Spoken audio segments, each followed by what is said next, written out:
This episode is sponsored by Transcend, a veteran-owned and operated performance optimization company that I introduced recently as a sponsor on this show. Well, since then, I have actually been using my products and I've had incredible success. There was initial blood work that was extremely detailed, and based on that, they offered supplementation. So I began taking DHEA, BPC 157 for inflammation, based on the fact that I've been a stuntman, a martial artist, and a firefighter my whole life. Lots of aches and pains. Dihexa to help cognition after multiple punches to the head and shift work, and peptides. 4 months later, they did a detailed blood work again, and I was actually able to taper off 2 of the peptides because my body had responded so well to just one of them that it was optimized at that point. So I cannot speak highly enough of the immense range of supplementation that they offer, whether it's male health, female health, peptides to boost your own testosterone, which I would argue is needed by a lot of the fire service, or whether it's exogenous testosterone needed, especially after TBIs or advanced age. Now, as I mentioned before, the other side of this company is an altruistic arm called the Transcend Foundation, which is putting veterans and first responders through some of their protocols free of charge. Now, Transcend are also offering you, the audience, 10% off their protocols. And you can find that on jamesgearing.com under the Products tab. And if you want to hear more about Transcend and their story, listen to episode 808 with the founder, Ernie Colling, or go to transcendcompany.com. Welcome to the Behind the Shield podcast. As always, my name's James Gearing, and this week it is my absolute honor to welcome on the show Air Force veteran and special agent Jared Bonvell. Now, in this conversation, we discuss a host of topics, from his journey into the military, Air Force law enforcement, his role as a special agent, deployments in Afghanistan, mental health, medical cannabis, and so much more. Now, before we get to this incredible conversation, as I say every week, please just take a moment. Go to whichever app you listen to this on, subscribe to the show, leave feedback, and leave a rating. Every single 5-star rating truly does elevate this podcast, therefore making it easier for others to find. And this is a free library of well over 1,100 episodes now. So all I ask in return is that you help share these incredible men and women's stories so I can get them to every single person on planet Earth who needs to hear them. So with that being said, I introduce to you Jared Bonvell. Enjoy.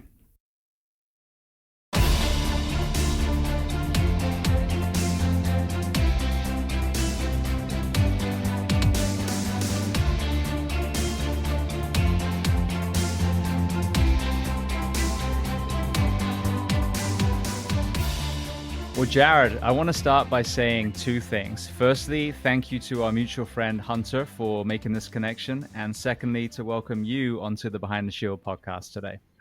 Hey, thank you very much, James. Pleasure being here. Hunter's a great guy that brought us together. Absolutely. So very first question, where on planet Earth are we finding you this afternoon? I'm in a little small town in northern Kentucky, out in the country. Well, I'm not great with accents, but it sounds like, that's probably where you've been for a while. So tell me where you were born and tell me a little bit about your family dynamic, what your parents did, how many siblings. Absolutely. Childhood was pretty, normal in my book, but it was a small family. Mom and dad got divorced when I was young, so moved around a little bit. Was raised by my grandma quite a bit with my mom. And then when I was about 11, I moved down to Florida and went through school there. My mom met a guy, and he was still my stepfather, and really good man. He was a law enforcement officer for over 30 years down in Florida. So a lot of my growing up, I kind of followed his lead, got interested in law enforcement. And initially, that's what I wanted to do. But, when it came time to go in the military, I had a few different options. And I ended up being an aircraft armament systems technician, which put me on the B2 program right out of tech school, which is pretty neat. So that's first half of my career was on the B2 program. and then comes into where I met Hunter. The Air Force has a program called the Air Force Office of Special Investigations that are federally trained investigators that do law enforcement and overseas counterintelligence missions, identifying threats and neutralizing those situations. Um, and that's what I did the second half of my career is that. So that's in it of a nutshell. A couple deployments in there, a lot of ups and downs, but very good family values. My dad was always in my life, stepdad, so I had a couple dads to bounce things off of. Um, but had only child, but we had a lot of cousins, so all the cousins are kind of like my brothers and sisters. You said you moved to Florida. Where were you originally? Was it in Kentucky or somewhere else? Yeah, that's where I was in northern Kentucky, and that's kind of where I came back full circle eventually. So I had this conversation with Hunter, so many other people, and I always credit Jake Clark for opening my eyes. He's the guy that created Save a Warrior, another great mental health organization. The prevalence of mental health struggles, challenges, trauma, whatever you want to call it, in our early years in people in uniform. I think it sends a lot of us to, whether it's filling the void, be the protector, all the things, build the armor around ourselves.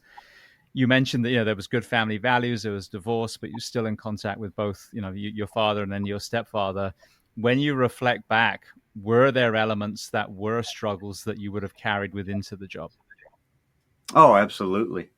Um, I think as we grow older, we look back at things and we see them in a completely different light in a lot of ways. The things that I didn't look as struggles then, I just looked as normal life. I look back on it, I'm like, man, that really sucked. Like it didn't have to be that hard. And I think that's kind of why that's led me to where I'm at today. The amount of, I guess, nonprofit involvement helping veterans directly. I try to stay out of the paid nonprofits, so you know, just makes it a little bit easier for me. I like giving money away to people that need it. Um, but growing up, I saw that we needed certain things sometimes, and we didn't have it. I mean, I was pretty poor. I still shop out of Goodwill a lot of times. Just it's the way I grew up.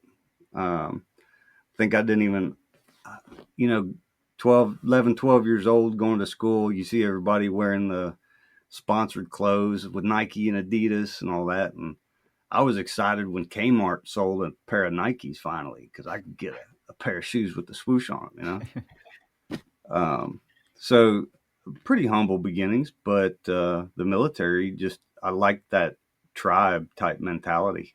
Um, and as that comes and goes depending on where you're at. Absolutely. So What about sports? What were you playing when you were in the school age? I was absolutely the most non-athletic individual you've ever met in your life. Mom and dad, they tried to keep me in sports, doing baseball, soccer, but to be honest, I was horrible at it. I like shooting, fishing, hunting, building stuff, making things. I take apart my mom's calculator and hide it because I couldn't figure out how to put it back together, or I'd take the LEDs out of it and wire it up and make a flashlight. I was doing that at like 5 or 6. So running around a field didn't really interest me. So I got into the more technological side of things. Did you find an element of catharsis, of healing when you were out in the woods hunting and fishing? Oh, absolutely. And it's weird because, when I went through everything I went through, I lost that.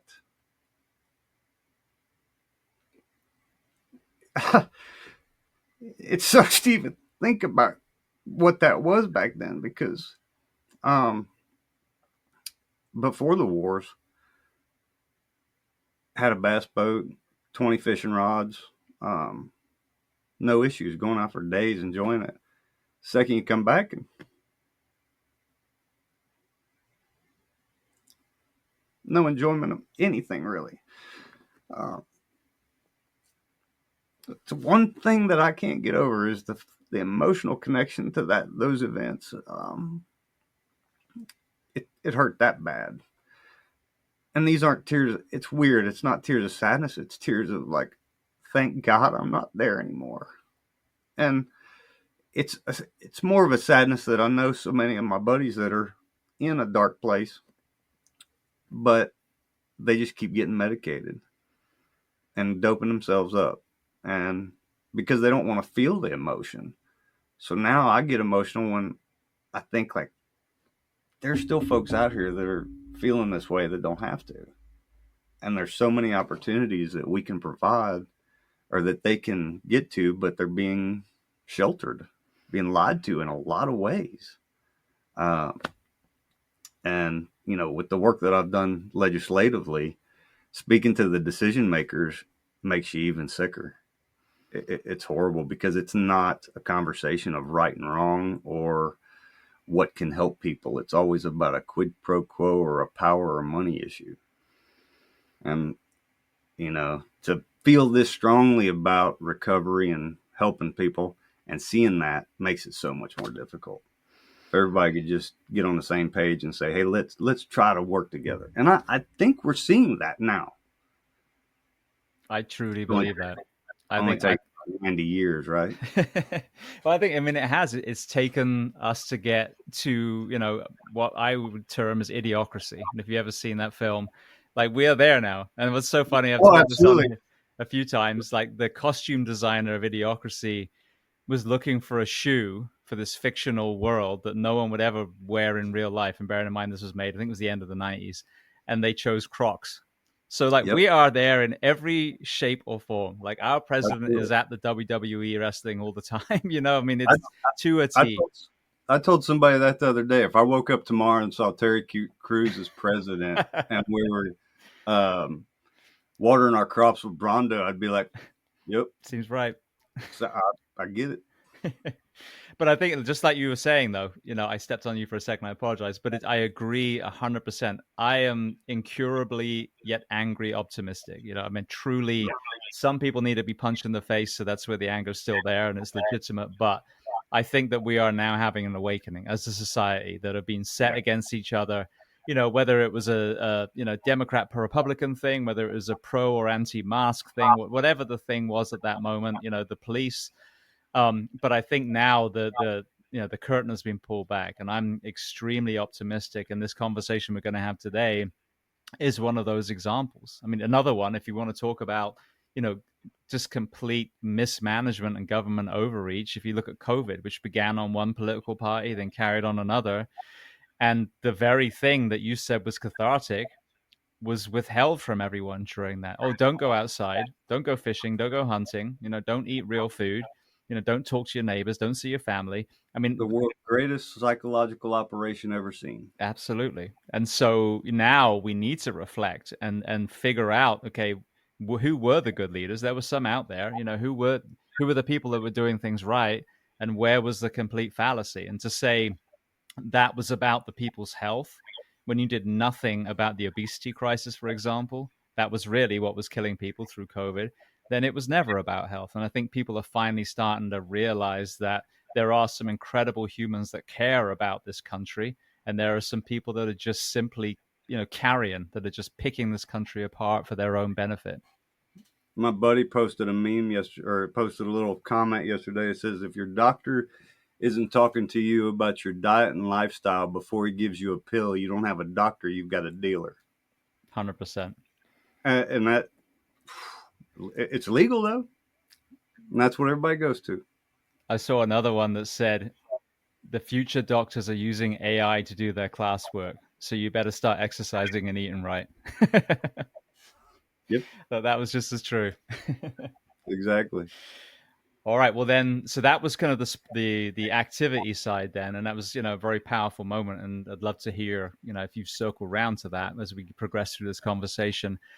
You mentioned about being inspired as far as the law enforcement side through your stepfather. As you were kind of getting to the end of high school, what were your career aspirations at that point? Initially I was actually in Navy ROTC down in Florida for a few years. But being on a boat did not interest me at all. I was like, nope, not going to do it. And the Air Force, it was just, they really came after me pretty hard because of my test scores. And initially I was going to go EOD because I had the test course to make it, which is a very small career field. But I would have had to wait another 6 months to get into a class, and I wanted to go. I didn't have a real desire to go to college, so there was nothing in my little town of Dade City, Florida, that was keeping me there. So I decided to move on, and the quickest class I could get to was an aircraft armament class. So I think a month after I graduated, I was at basic training at Lackland, and that's where it all started. Now, educate me. The B-2 bomber, is that what we know as the stealth bomber? Yes. So the one that looks like a big bat wing. Yeah. And that was an intense job. I mean, you're working on a $2 billion piece of equipment, and this was in the late 90s where there was only 10 of them in existence when I got there. They didn't have the full fleet. And we were part of, the development of a lot of the weapon systems that went into that plane. And we were also the career group that was the first use of that combat plane, whether it be Kosovo, Afghanistan. We were there. So 9/11, we were all on a flight line during a big exercise. And within 24 hours of that, we were reloaded up, ready to go overseas and handle business. So talk to me, So, expand on that a little bit more. That day, you've been in, what, a couple years, 3 years by that point? How yep. did that shift through, how did that day unfold through your eyes? And then how did that shift as far as operationally for you? Oh, that was intense. A lot of people don't even want to talk about that back then. But one thing a lot of people don't know is all the bombers in the United States and globally were part of an exercise that day called Global Guardian. And these nuclear exercises, when they happen, they're very precise, and there's a lot of secret stuff that goes on and how it's done. But a lot of it's regulatory based on the START treaties and how everything has to happen. And the pilots had just responded out to their aircraft for the mock exercise. And my load crew was actually in we had a little kitchen on the flight line where you could go in and get a hot meal if you couldn't make it to the chow hall. And we're standing in line when we saw the planes hit. And we thought it was kind of a joke. Like, what is this? Like, this can't be real. And then all of a sudden, all the sirens went off. And by that time, the pilots were actually on their way back in to finish the exercise. And it was the first time, I think, since the Cold War that the planes were fired up and ready to move. It was scary because we all heard codes and words and things that had never been spoken in public. And you see a 6-pack, 4-wheel drive truck spinning out, driving about 80 miles an hour to a bay. You're like, this is serious. Like, this ain't no exercise. So within 24 hours, we were downloaded, re-uploaded, and ready to go strike targets. Interesting story about that is General Tibbetts. I served with his grandson. So, you got General Paul W. Tibbetts that was involved in the bomber back in the day. And now I'm working on the B-2 bomber with his grandson. So it was being part of history. You don't really realize it when it's happening. That's crazy. So did that involve you actually deploying to the Middle East to be alongside the bombers? Not at all. No. See, they don't land overseas. It's a 34-hour mission round trip. So, and it's intense because, you're just waiting. And there's a lot of communication that goes back and forth. But you go to work, you come home, you go to work another day, come home, go back to work, and you catch that plane that left 2 days before. You're like, you can't even wrap your mind around these guys been stuck in that little cockpit for 34 hours accomplishing this mission. And are they rotating crew? Oh, So yeah. they're getting some crew rest? Yeah. So it was it's an interesting time early on in my career. Absolutely. So you mentioned that was kind of like half of your career, and then obviously the second half was in the special investigations. What was kind of the rest of that like for you, as far as the war has begun now? Obviously, there's a shift in op tempo. Kind of walk me through the through line for the rest of the aviation side.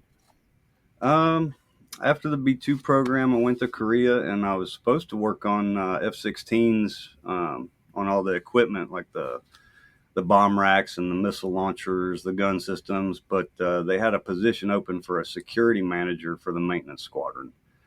It's kind of like a back office job, and Korea is kind of like one of those places you come off the plane, you get plucked, you do what you got to do. And um, But I had a lot of fun there too, because I got down into the weeds, worked with security forces quite a bit on the anti-terrorism force protection side of things. I actually got to drive one of the last armored personnel carriers in the Air Force WRM inventory while I was there. So that's something that was in like World War II, and we're still messing with it on an island in Korea or on a peninsula of Korea. Um, a lot of, with the anti-terrorism force protection, started seeing the political and danger side of things and the threats that we were facing. When you live on a base and you do certain things on a base, you're worried about what you're doing. The guys that are outside worry about what's going on to keep you protected inside. So you never have to worry about anything really bad going down on a military installation, until recently, unfortunately. Um, but being able to see how all that kind of worked together, in the investigative side of things, I started getting exposed more to the counterintelligence world and, identifying the threats before they became a threat for the most part. What about your time in Korea, the Korean people? Talk to me about, it's so interesting, hearing elements of culture, some that may be, really progressive and have elements that we should be using here, and then vice versa. Obviously, there might be some that are maybe behind in some areas.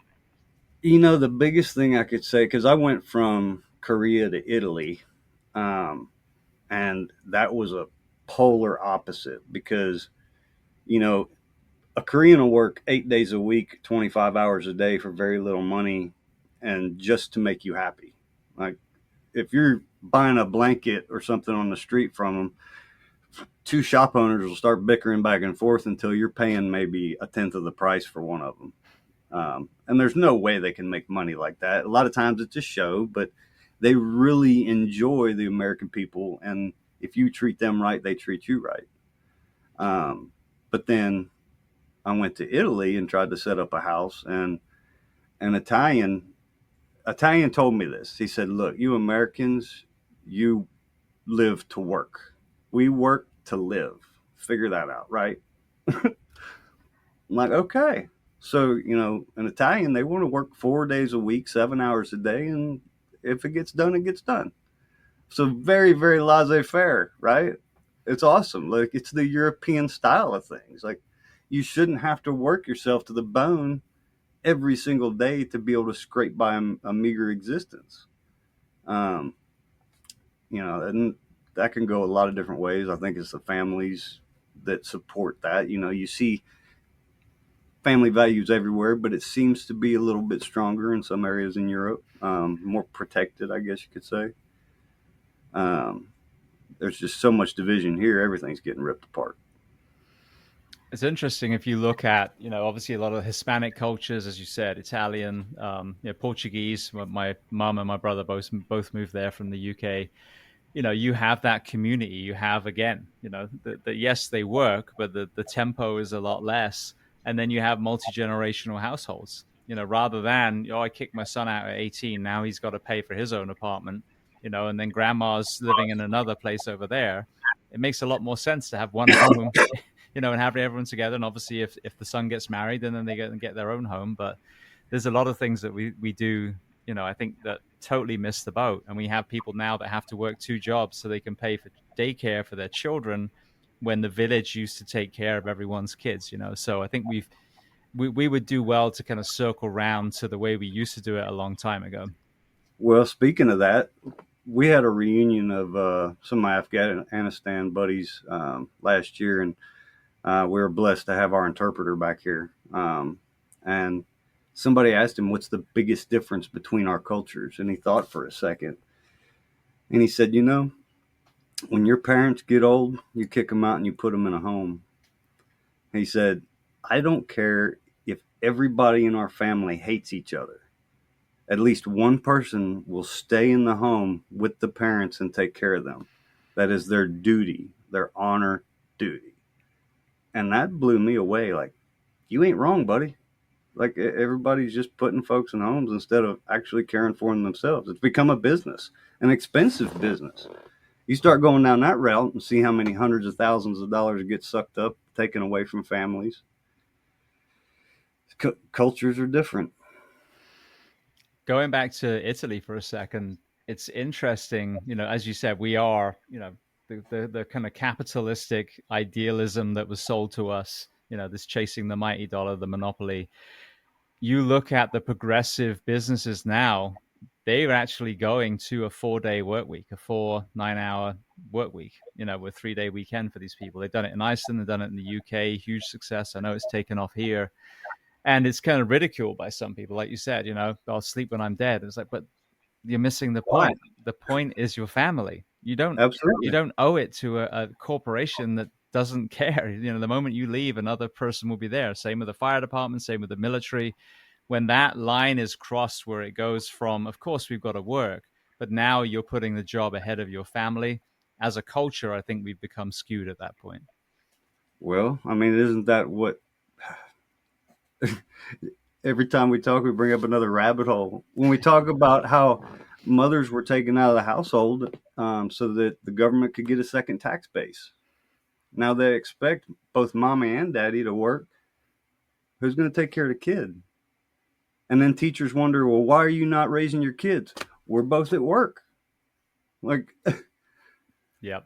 Number of people I've had on this show that have said the phrase, I was a latchkey kid. And yeah, that's, you know, both parents that care, but they've got to pay the mortgage. They got to pay for food. They got to pay for the clothing and the schooling costs and all these other things. So, you know, I think what I've realized and all these people I've had on the show, including people from Afghanistan, is there are elements of every single culture, every single country around the world that are doing things better than anyone else. And if we can just have the humility as a global, you know, international community to learn from each other, it's that the rising tide lifts all ships. You know, if we look at Norway's prisons, we look at Finland's education system, you know, the UK's healthcare before they fucked it up, the NHS at its core, you know, there are such great models that everyone else could use. And obviously, the states, we have many areas that are fantastic. But you know, if you just arrogantly beat your chest and say we're the greatest country in the world, well, we have, you know, just countless school shootings, and 70% of the country is obese, and we consume 75% of the world's opioids and 25% of the world's incarcerated population. You can't run around saying you're the greatest country in the world. It's just, that's not, it doesn't work that way. But if the you're statistics humble and you line up. ask other countries, how did you do that? We're struggling with that. What did you do? Imagine the changes that we'd work, you know, make as an entire planet. You know, if everyone just, you know, knowledge shared and was just humble. You know, I find it hard to find people that have been out of their county or state, though, sometimes. So there's so many people with a very, very narrow mindset, and they're not willing to accept any outside changes. Um, at all levels, you know, whether it's somebody that's never left their county or somebody that's in a position of power in the legislative branch. They're these processes and procedures and legislative rules, like it's all seemed to stifle all of that. Like, it doesn't matter if you've got the absolute best idea that could solve problem X. I guarantee you there's 5 out of 10 people that you got to get through that are just going to say no without even considering it. And that's what's disappointing. You can't make any progress like that. It's funny you say that because, and people listen to this podcast have heard me talk about this so much, but firefighters in America, on average, work 56 hours a week. And as they have got sicker and as we lose more, and these working conditions get worse because fewer people want to work, and now there's more vacancies, so people are forced to work more overtime. Um, I have been saying for a long time, not the only voice, but certainly one of them, that we have to change the way we work our firefighters. And the solution is what they call a 24/72, so a 42-hour work week. Yeah. If people could see the resistance that I got, especially at the beginning, from the very people even that you're trying to help, that'll never happen. They'll never go for it. There's not the money, blah, all the reasons why not to, and not even a breath was taken to ask, well, how can we make this work? But here we are now in 2025, and in Florida, I just actually was told of a North Carolina one that went to it, but Florida, we've had, I think, 11 departments change in the last 2 years, and it's That's happening. awesome. It's a revolution that's starting. But Yeah. that's because we managed to finally circumnavigate the red tape, the apathy, the cowardice, all the barriers that were there. Because the end result is you're going to save money, you're going to save lives, you're going to save families. Period. It's irrefutable. And I If hope that this people, will then kind of push the conversation and realize that that can be applied to other areas too. All these areas where you said, oh, that will never happen. You got to ask yourself, well, why not? Why would that not happen? What are the barriers and how can we start smashing through them? well, see, again, when you're changing a process in a capitalist society, you're not just affecting that process, you're affecting everybody else involved in that process. So there's such a resistance to change because people are going to be worried that their businesses are going to be undercut in some level of fashion. With the medical marijuana legalization legislation that I've dealt with, as we spoke with before, law enforcement is a huge barrier in a lot of these conversations, but that's their charge to be, right? Like they're supposed to be. If you have a chief of police that says they support against, going against the law, then that's not what their charge is. So um, it's difficult for a lot of these entities to change because they're they're responsible to somebody and they don't want to get knocked off or whatever. I think that one of the great things that Kentucky did is the Kentucky Association of Chiefs of Police stayed neutral on this situation and allowed Kentucky to pass the medical cannabis issue. Um, and the biggest hurdle I saw there is the eradication efforts that the different task forces deal with.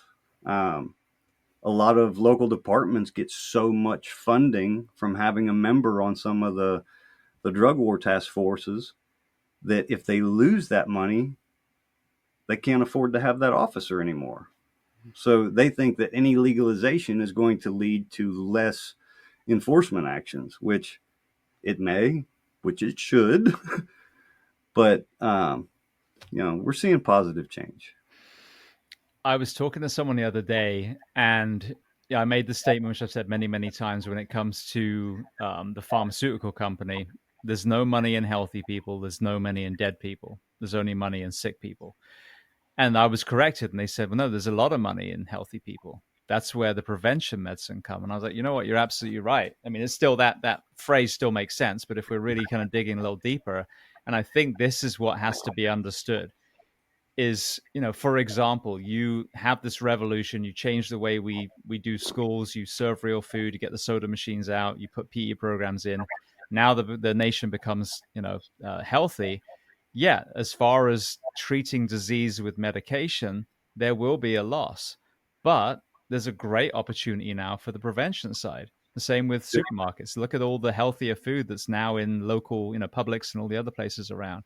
And I think with law enforcement, rather than looking at it as like, oh no, we're going to lose this budget, it's like, all right, well then where can we reallocate those funds? We don't need to be kicking indoors anymore, or we still are because we're chasing the dealers and the smugglers. But Yeah. the addicts that were being chased, that's gone away. But now we can go into the proactive policing, the one that everyone talks about, the community policing, interacting with the agencies, putting two people in a vehicle rather than one, which never made any sense to me. So there's absolutely a way of reallocating manpower that continues, you know, uh, creating a much healthier, safer society, rather than looking at it as if, well, if the war on drugs fails, then we're going to lose all our, whatever bonus stipend that's allocated to that. And it shouldn't be. It's just like, okay, we tried reactive. Reactive doesn't work. Let's try proactive instead. Yeah. And that's, it's part of my story. How many pharmaceuticals I was on. Um, Way too many for way too long. And I really had no idea. It was the doctor that medically retired me finally told me. He said, "Bro, if you don't stop, like, you need to retire. Like, you might have 3 to 5 years left." And I'm like, "Ooh, that hit pretty good." That stings. But it wasn't about the meds. It was just stopping the job. And yeah, it was disappointing to look back and be like, there were so many different ways to have handled this thing. But I guess it had to be my journey, which is, kind of why I came out in support of this when Kentucky started legalizing it, or started the discussion of it. The governor actually created a commission that would go around to different areas in the state and set up an event for anybody that wanted to speak. So I went to one of those events, and it was the first time I'd ever told my story in public. And afterwards, one of the drug task force officers actually came up and shook my hand. Amazing. Like, thank you. Because you see it inside all the time while you're there, but you don't really get it. I didn't comprehend it until I'd been out for a while, and then you're looking in on folks, and you're looking with a different lens now, and it's worrisome. Absolutely. Well, before we get to that part of your story, let's kind of go to the journey into law enforcement. So, how did you actually find yourself into that side, and then kind of walk me through the the special investigation side?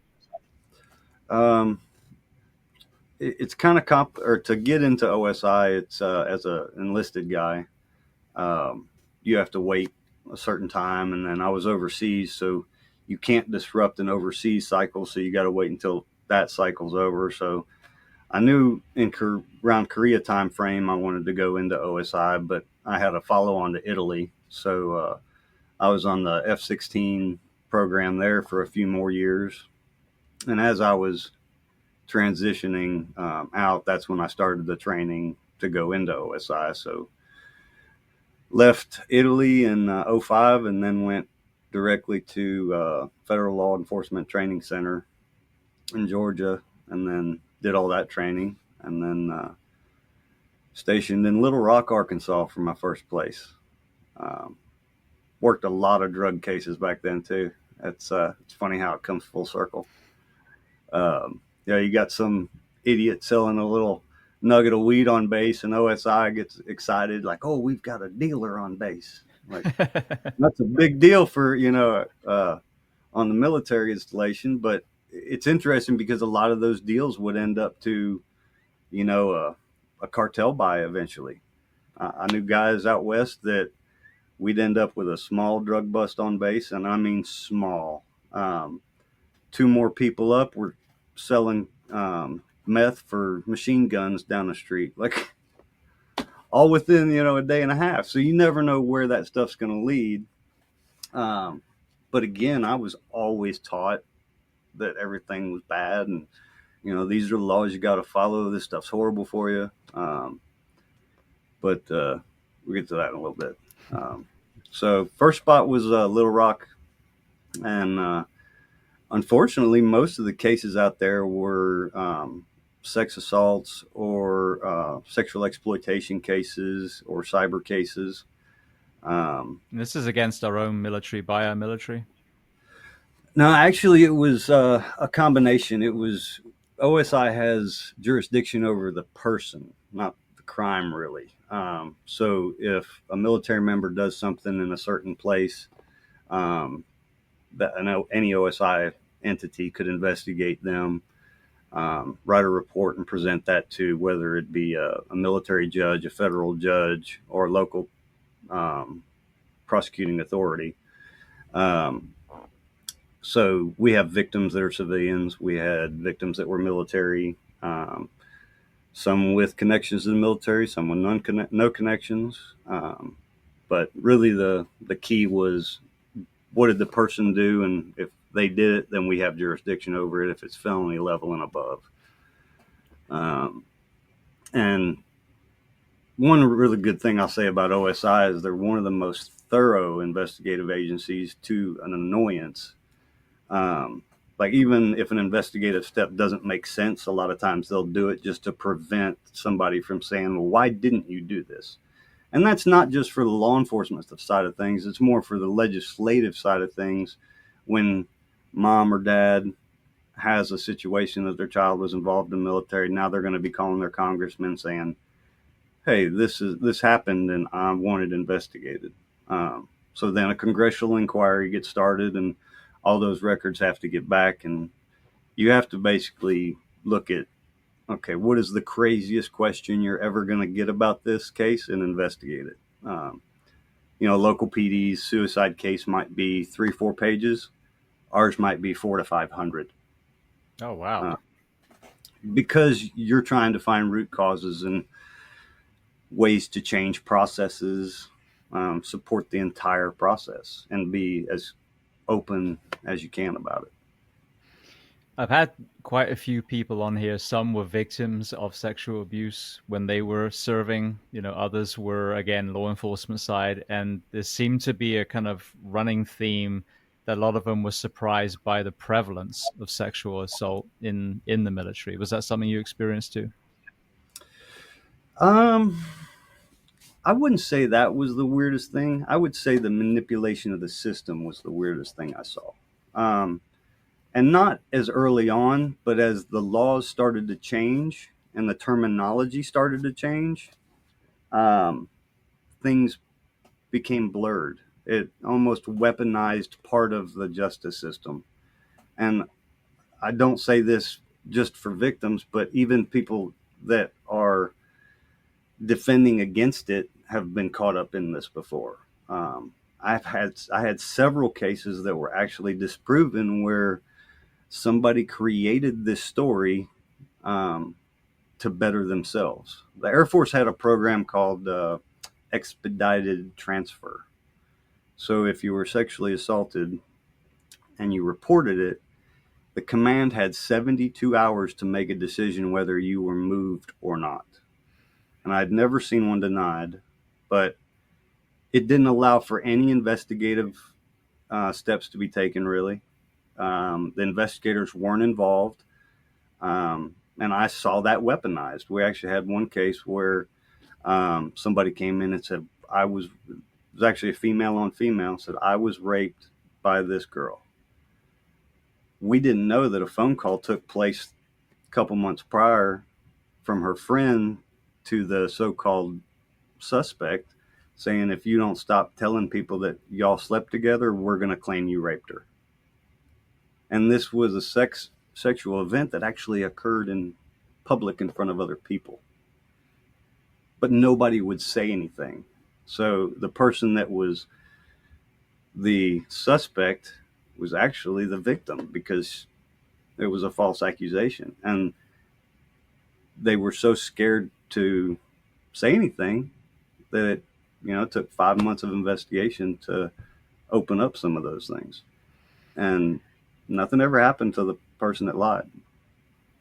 So, I've seen the worst of the worst, but then I've seen the system manipulated just as much.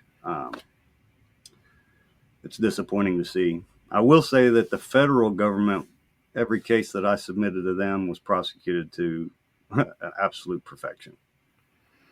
I think this is what's so angering about the false outcries is it's a spit in the face for everyone who's truly assaulted, because for every, cry wolf example, it casts more and more doubt on the real assaults.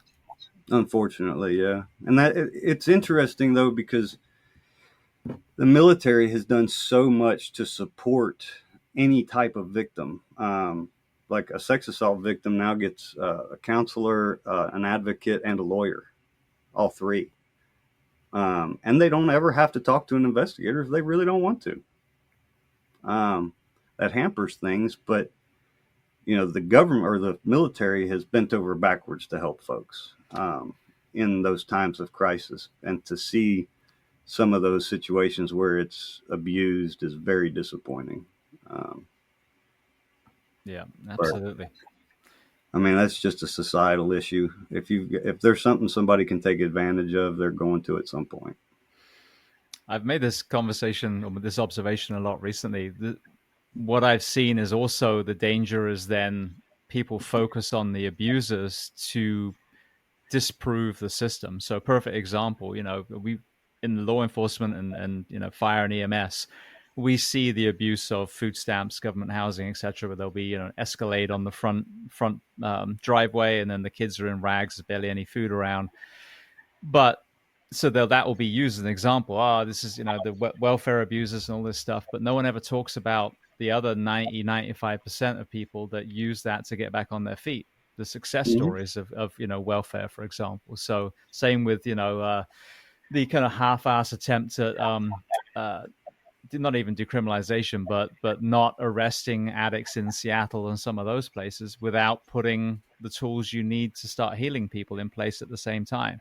So I Yeah. feel like sometimes people weaponize those bad case examples so they can go see it doesn't work and ignore Oh, the absolutely, massive majority where it does work. absolutely. And that that's it's. Hey, watch over here. What I'm doing. What's over here? Like, oh, see, that doesn't work. Okay, that's one instance right there, but you don't have any of the support structure. It's just the sound bites. It's the social media. If it's longer than 10 seconds, nobody's going to pay attention. Absolutely. Well, that you said that was in Arkansas. So how did you find yourself deploying to the Middle East then? Um, Within a couple of years, most agents end up going somewhere. So I went through the training pipeline, and then I knew, okay, well, my time's coming up, and we go through the training classes. And then what they try to do is everybody trains together, goes to a place together. I can't remember really how my first one went because I didn't train with too many of the folks that I ended up working with. I think I was out of cycle for it. There was like a middle cycle in there where a few folks went to a class and deployed, and there were some delays. Um, but that's when things started getting rough because it was November. I was supposed to deploy November 11th, 2007. And I had actually been trying to get over there a little bit early because there was just like a 12-day gap that I didn't want to deal with. But because of the SOFA agreement, I couldn't get there until um, the 2 weeks into November because of how many people were on the ground already. And unfortunately, on November 1st, 2007, the folks where I was going to were attacked with a triple stacked anti tank mine at Balad, Iraq. So Tom, Nate, and Dave were all killed in that event. And after that, you're going through a recovery process, but everybody's prepping to go catch the bad guys too. So OSI is pretty robust. They bring in a team of AST guys, which was the anti-terrorism support team, kind of like a flyaway group, guys that are really trained to the hilt. They can come into any mission and jump in with you and start executing it. So I got there 10 days after the attack. And the commander I had, awesome dude, great guy. To see how he was treated after that event was pretty disappointing. I think that's where I got a lot of my fire inside of, okay, I really don't care what your opinion is anymore. We're going to do what we need to do, how we need to do it.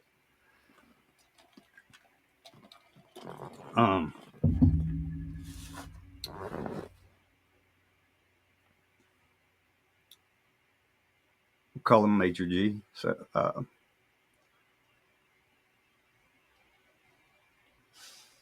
Major G said, by the end of your deployment, I expect you to crawl on that plane. And that's what I did.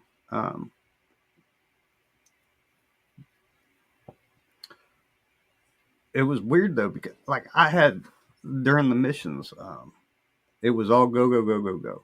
There wasn't a single sad thought in my mind like, it's catch these guys, take them out, keep our folks safe.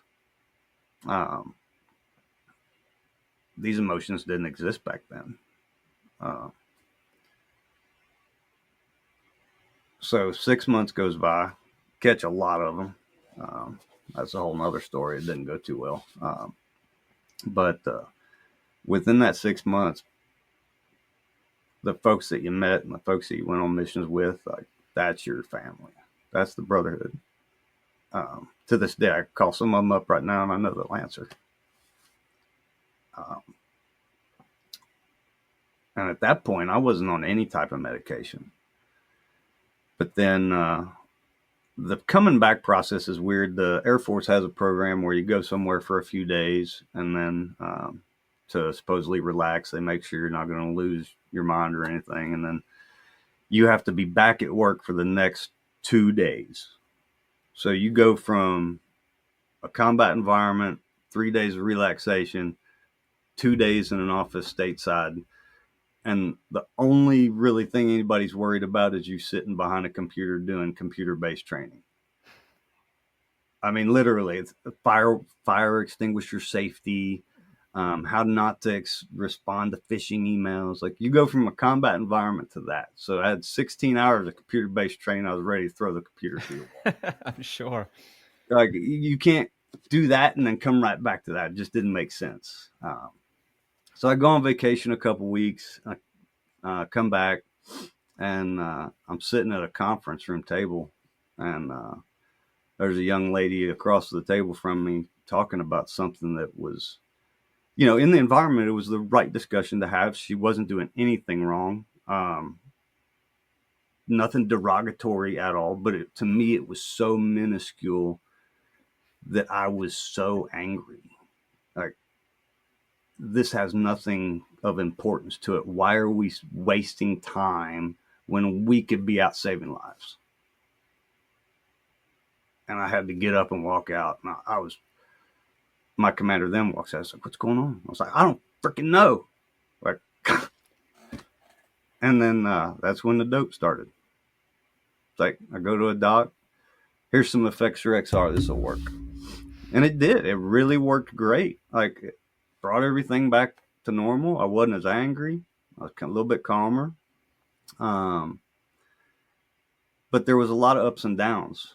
So then it started with the clonazepam, and then I'd hurt my back a little bit over there. So then I started getting on muscle relaxers. So I'm on a ton of stuff. I ended up having to have, I had compartment syndrome in both my lower legs. So after Iraq, I actually had to have surgery. Compartmental release on both. And then, that's a pretty big surgery, and you're supposed to like just barely walk for 6 months with that. But the military wanted me to do a PT test after 3. So I did it, made it through it, because at that time, even if you were on a profile for a medical condition, if you did not meet this, they were going to start processing you for separation. Didn't matter how good of a worker or person you were. If you were on a waiver, they were going to separate you. So looking back, I probably should have said the heck with it. Because that's eventually what I was told. They said you should never even went to Afghanistan in the condition you were. Because I deployed to Afghanistan on all those medications and more. I mean, so bad that my wife's shipping them to me because I can't get them overseas. That ain't right. Man, I did a great job. I did what I was supposed to, but I shouldn't have been on all that. Absolutely. Was that the same kind of job description as far as the terrorism side when you went to Afghanistan as well? Yeah, for the most part. It was Afghanistan was a weird gig. Especially how I met Hunter. Actually stole his bed one night. I rolled in. I was like, dude, I have no place to sleep. He's like, take my bed. I'm like, you're the commander. The commander's giving his bed away? Like, Dude, thank you. But I was part of it was actually a SOCOM mission out on the border of Pakistan in the Khyber Pass. So, for folks that are familiar with that place, it's a Joint Coordination Center and the Khyber Border Coordination Center at Fob Torkham. And you can still Google Earth that and see right where it's at. So, that whole area around the gate, Torkham Gate, that was my playground for a little while. And the specific mission was just protecting the mission that I was on and the people that I was with. But there was a lot of intricacies back and forth with that, and a lot of multinational involvement. And most people think counterintelligence is all like, you know, running through the mountains, searching people out. And sometimes they could just be having tea with a guy on the side of the road, getting a little bit of information. So we had a special individual that was really important to us, and his son was in a car wreck. I think he was about 6 or 7, and fractured his pelvis and severed his urethra. And the medical care that was available then could not really take care of the kid. The guy even took his kid to Syria, and Syria couldn't do it. Well, I was able to kind of sneak this family on to a certain military installation, and an Army surgeon fixed this kid. And that process blew my mind, because I'm just, a guy trying to help somebody. Like, hey, look, you're helping us. Let me help you. But the only way you would let it happen is if I was in the operating room with the boy. So I didn't have time to talk to the surgeon prior to him going into another surgery. So he invited me into a surgery before, and it was an IED victim that he's working on. I'm like, I'm just an information gatherer, man. Like, oh. And now I'm in the middle of an operating room. So that was pretty intense. And then, being there with the kid, to be welcomed into that family, because, typically in Afghanistan, you only deal with like the man. It's a very hierarchy type process. But when we saved this little boy, he actually brought his wife in, and we took a picture together. So to have a picture with the wife there, like, that's unheard of. That's the good stuff, It's funny that you tell that story, because I always ask a two-part question. I'll start with kind of dovetailing on what you just said. When we at home get fed, news, I'm using that term very loosely, about the war, the last 20 years at least, it's usually completely politicized. It's either all the way one way, kill them all, let God sort them out, or it's all the way the other. They're all baby killers, and in the middle are our men and women that are out there with the flag on the shoulder, protecting the people in the indigenous population, the people, overseas, obviously. And we never hear about, the atrocities that they do witness, which we'll get to in a second. But then more importantly, the kindness and compassion, whether it's from our own military or whether it is the indigenous population. So you've just talked about one beautiful example. Whether it was Iraq or Afghanistan, what are other moments of humanity that you remember?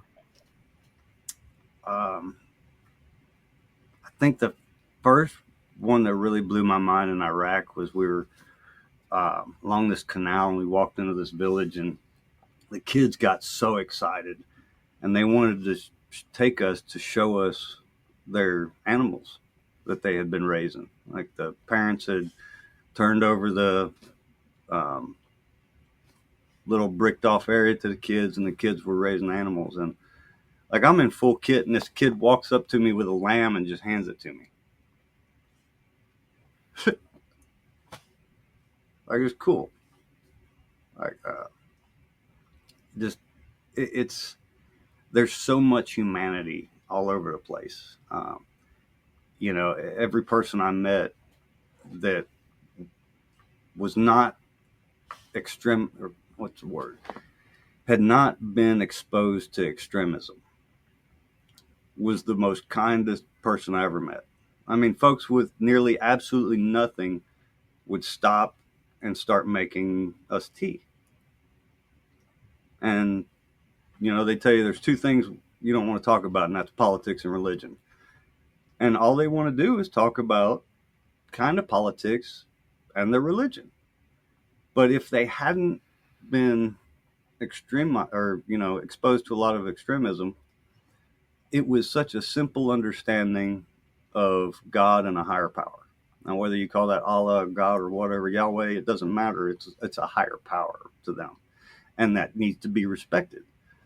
Um, but if you meet somebody that says, "I want you to change to be a Muslim, and if you don't, you need to respect our religion," well, that tells me right there that you're the extremist in this situation.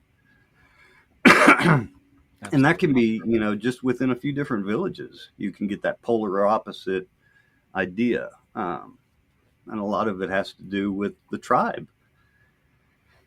People don't realize that if you took a picture of Iraq, Afghanistan, and Cincinnati, Ohio in mid 70s, you probably wouldn't have been able to tell them apart.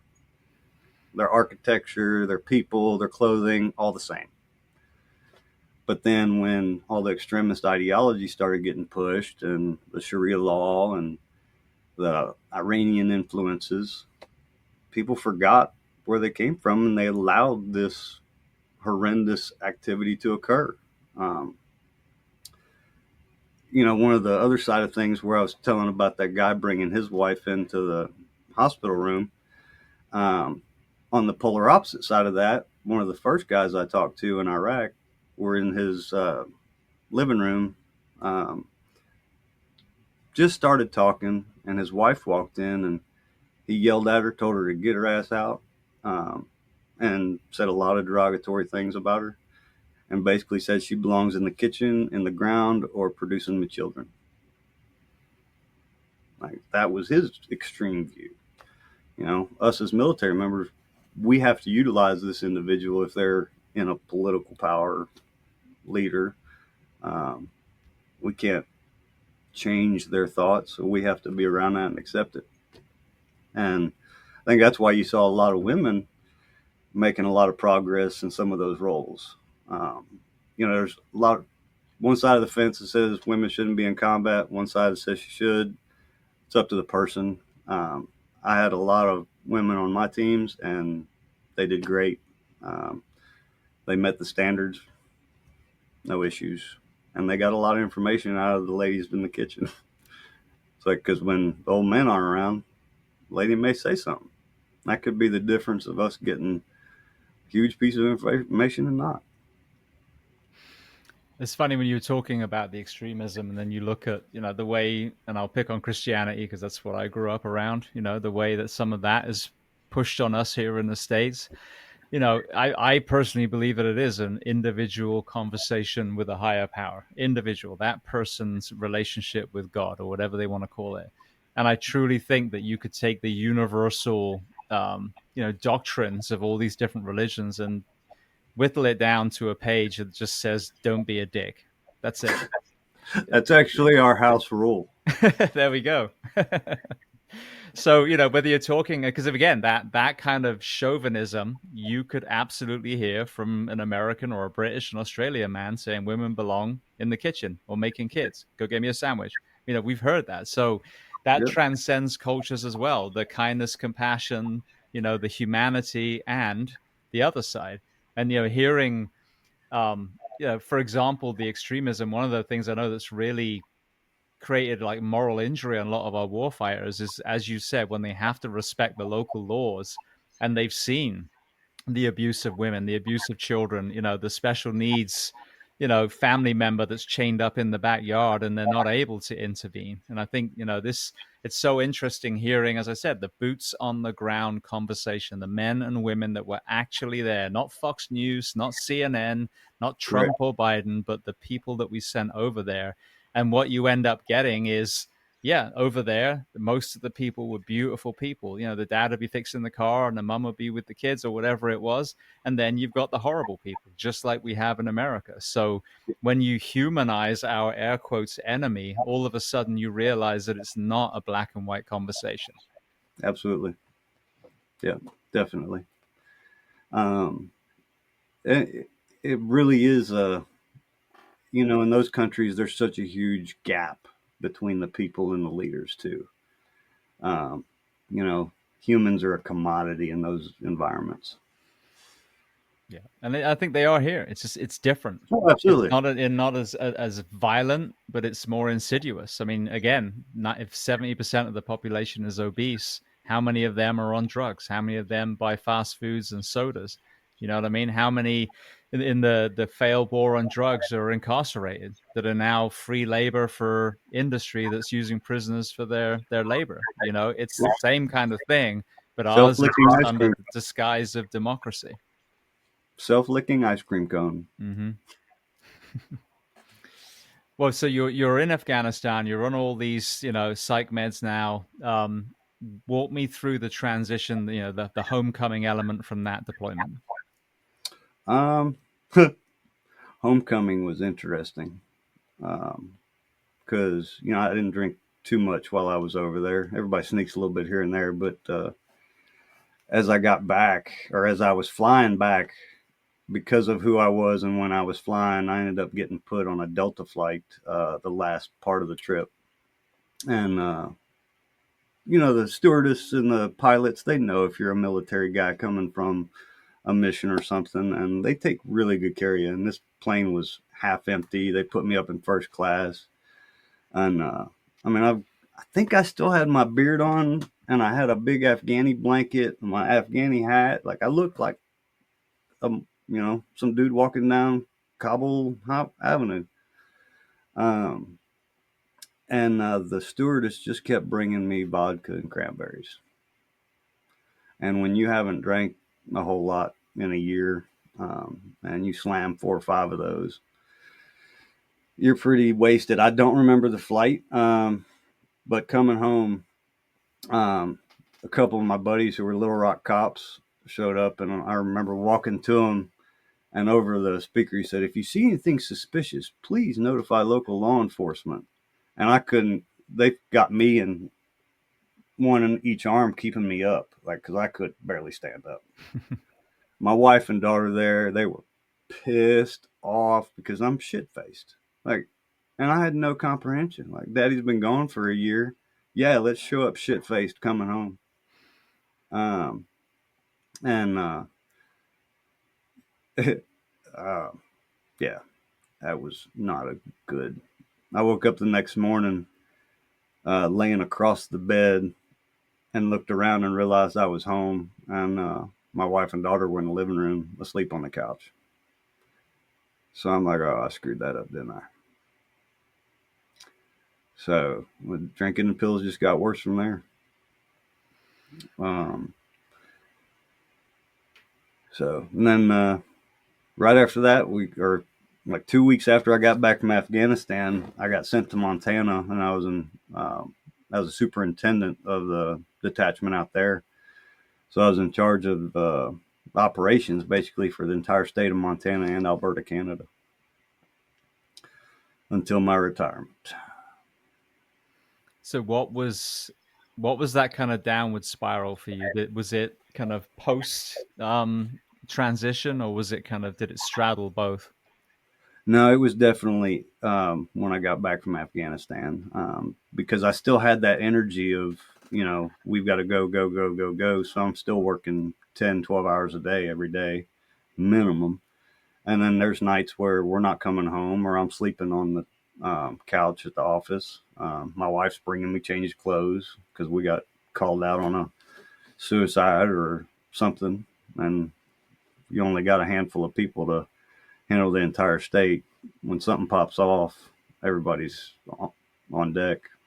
Um, but I was still on all those pills, and it was just continuation. I think at the height of it, I was on 13 or 14. So I was in Montana for let's see, I got back in 11. Yeah, so I was in Montana for right about 3 years. And the only thing that changed was my weight and my liquor intake. Um, I, when I retired, I was 230 pounds. So on a cane. Um, there wasn't much that wasn't wrong with me back then. Um, and it's a quick process when they medically retire you if everything's in the correct. So it was like 4.5, 5 months later, I'm retired, and we went back to Arkansas to try to pick up where we had left off before. Because in my mind, I just left a law enforcement entity. I know a bunch of law enforcement entities out there, so that's probably what I should go back to. But I wasn't medically capable of it, um, mentally or physically, more both. Um, every time I tried to kind of veer back towards it, something else always led me away, which I'm glad because it got me to where I am today. Um, but it was about 2015, 2016 when I started getting off the pills and booze. And Was there like a low point, or was it just a gradual kind of upswinging from that point? um, I was dealing with a lot more. Well, when I came back from Afghanistan, I right before I left for Afghanistan, I married my wife, and she had a 10-year-old daughter. So as soon as I get back, um, I start the process to adopt my daughter. So now we're family and all that, and I didn't comprehend how certain things would affect me after I had a daughter. So before, when I could go into an interview room and talk to a pedophile for 3 or 4 days straight, not straight, but like, talk to him on a Monday, bring him back in, talk to him on a Tuesday, and get statements from him, be perfectly fine. I went from being able to do that to walking out and needing to puke almost every time. Because there's a process about it, and you've got to do it the right way if you want to get the right information. And it's not like it's on TV. You're not an asshole. You're not being mean. You're not yelling and screaming. And that takes a lot of suppression of emotions, I guess you could say. Mm-hmm. When you're talking to a guy that's been talking to 10, 11, 12-year-old girls and he's in his 30s, um, it's kind of tough to deal with. Did I answer that or done it? Yeah, no, that did. But I was talking about the low point. So you had your daughter at that point. Now, obviously, it's reframed the job, and Yeah, we hear this all the time: police and fire. When we respond to absolutely. So, child deaths, etc. When you become a parent, it's a whole different ball game. Then, absolutely. So then now I'm out of the military. Um, the environment's a little different. My daughter's going to a public school in Arkansas, and um, she's behaving differently, and I'm not really knowing how to deal with it because I'm I'm a newer dad. I don't know how to raise a 16-year-old girl. Like what? So I guess the loss of control, not being able to fix anything because I was in an environment where if somebody said, "Oh, we can't do that," no, that doesn't exist. We can do anything with the amount of resources that we have. Like there is no limitations. Like, so when somebody says, don't worry about that," no, we can do it. Like um, seeing her go through what she went through, started having um, I felt more like this is horrible. But part of that was the medications. So I remember one night, something had happened, and I went out back and I grabbed a pipe and I was beating the ever loving shit out of a stump. My mom told me I used to hammer nails in a stump when I got mad at one. I ended up bending this pipe, hitting it so hard, and then I punched the side of the building, steel building. Didn't break my hand, luckily. But that's when I started thinking, like, this has got to freaking change. And I went to work the next day and was just kind of crappy. And the dude that I was working with looked at me and said, "Dude, you need to smoke some weed." I was like, what? You're out of your mind. You're crazy. Like, I'm telling you, I ain't been a doctor in 27 years. You can stay there being your miserable ass self, or you can go take a toke. Don't give a fuck about me. I'm like, he was just so dismissive of it, like factual, like, look, dumbass, you need to do this and chill the hell out. So it was several days before I even thought about it again, and then it was a low point. But again, I was on these SSRIs, and I didn't realize how the ups and downs after you're on them for a long time would do that. So took a puff, man. Within 10 minutes, I was like, all right, I don't want to shoot myself anymore. Let's get back to work. And I started going doing what I was doing. And the rest of the day, I was fine. I didn't have a negative thought in my head. I wasn't really high per se, but I was down to a level like, okay, I can function. I can do this, that. I can do everything perfectly. I'm not drunk and slobbering. Like, this is cool. Like, what? I did that a few times, and I was like, now I know why it's illegal. Because it Because worked. within a few weeks, man, I was dropping meds left and right and stopping drinking. I'm like, I used to drink a half a gallon of Wild Turkey 101 every 3 days and all the meds. And I'm just dropping them, dropping them, dropping them. Don't need this shit anymore. Within a couple months, I go to the VA, and the doctor that I had at the time had, I think, 12 to 1,400 patients that he had to see every year. Um, Really cool dude, but as soon as you start talking to him, he's typing and putting in med refills and doing all the worksheets and everything, and you've got maybe 5 or 10 minutes with him, and he's out. So he's doing all that, and I was like, "Hey, I don't need the meds," and he stops and he looks at me. He's like, "What?" I said, "I don't know how to say this, but I just smoked a bunch of weed and I'm good." And he says, "Oh, damn! I wish more of my patients would do that shit." And he goes back to typing, and I'm like, "What?" I said, "What the shit, doc? What the hell do you mean by that?" He's like, "Well, we're not allowed to tell you that." He's like, "Look, I'll lose my license." I was like, "You've got to be kidding me." I said, "Everything I've been told." He's like, "Yeah, it's bullshit."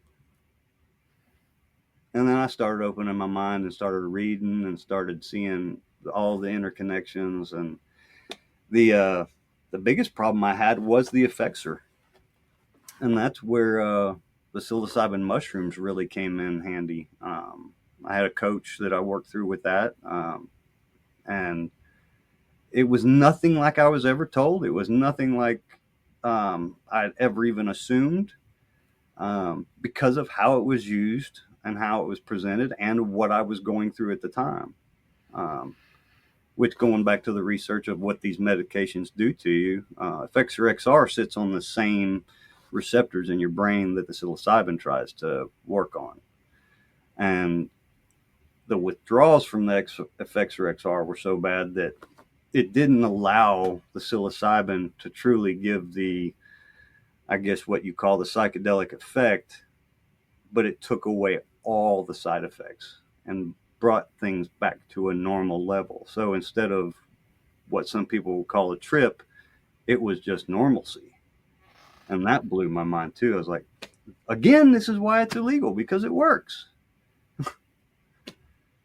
But I'm not just trying these things willy nilly. I'm talking to folks that have years in the profession and have helped numerous people overcome addiction and issues in their life, traumatic events.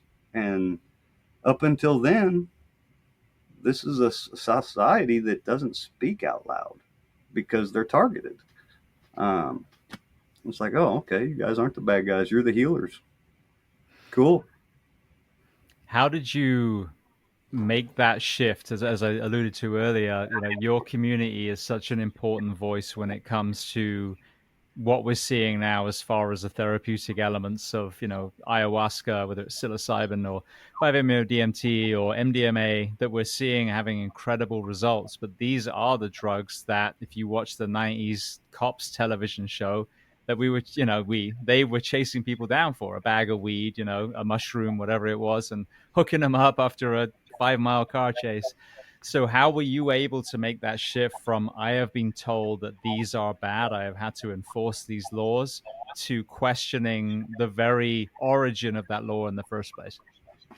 Well, like I said, I was always looking for the root cause or trying to find how this began because I was trying to educate people what I went through, but I needed to have factual data to put along with it, in my opinion. Because if I took a case to a federal prosecutor and I didn't have, evidence and facts and data to back all that up, they were going to laugh at me. I figured if I'm going to talk to these legislators, I need this information to back this up. So I started researching it, and what I found just kind of blew my mind. Um, Starting all the way back into the 30s, Mayor LaGuardia created a committee to figure out what was going on with cannabis after Anslingers created the Marijuana Tax Act of 1937. So that whole research said, yeah, there's nothing wrong with cannabis. I'm paraphrasing. There's none of these issues that you've presented as to why it's now prohibitive exist. Like it's all been debunked. It's garbage. But that lasted until I think 69, until the case was Marijuana Tax Act of 37 was ruled unconstitutional. But then that's when the controlled substances list started in the 1970s. And what most people don't know is that there was another commission on top of that under Nixon. The Schaefer Commission had 76 members, and it was to identify the issues with cannabis. 3,700 pages, and they come out and basically say, yep, everything's been debunked. There's no issues. It shouldn't be on a scheduled list at all. And Nixon's mad and says, nope, we're going to do it anyway. And he talks a little trash about the Jews. He even he's like, those bastards are trying to legalize it. What in the Christ are they thinking? That's a quote from Nixon from the 70s. You're like, you're not fighting fact with fact. You're fighting this, So I saw that there's no reason other than a political gain and a monetary gain that any of this stuff was illegal. The racial issues, the control of the people, of course, all that. But ultimately, it's money and power. And it still is. The big fight now is taking marijuana from Schedule 1 to Schedule 3 so that they can do a bunch of research and it actually has a medicinal use. But I see that as a double-edged sword. As soon as you make it a Schedule 3, now Big Pharma's going to capitalize on it, manipulate it, do whatever they want, and now they're going to charge you an arm and a leg for something that you could literally grow in your backyard for $5. So it's that hypocrisy that still boggles my mind. But going from, having to enforce these laws and standards to seeing now, like, okay, there's nothing wrong with this at all. When used in the right, anything can be abused, but when used in the right way, this is going to be fine. We need to get back to some personal responsibility instead of letting some scientist or politician behind a desk make the calls for us. Well, we were told to trust the science with the COVID vaccine, which ended up being a flip of the coin. We were told to trust the FDA when they put OxyContin out into the world. And Kentucky is one of the states that's struggling with opioid addiction to this day. We were told to trust the FDA, but they then refused to allow MDMA-led therapy recently. So these people that we were told to trust over and over again have shown us that they're not trustworthy. Absolutely. And, that is why there are so many nonprofits and good organizations out there doing the work that the VA can't or won't. There are, in the last few years, there have been a lot of changes. The ketamine treatments that I've seen locally, that's impressive.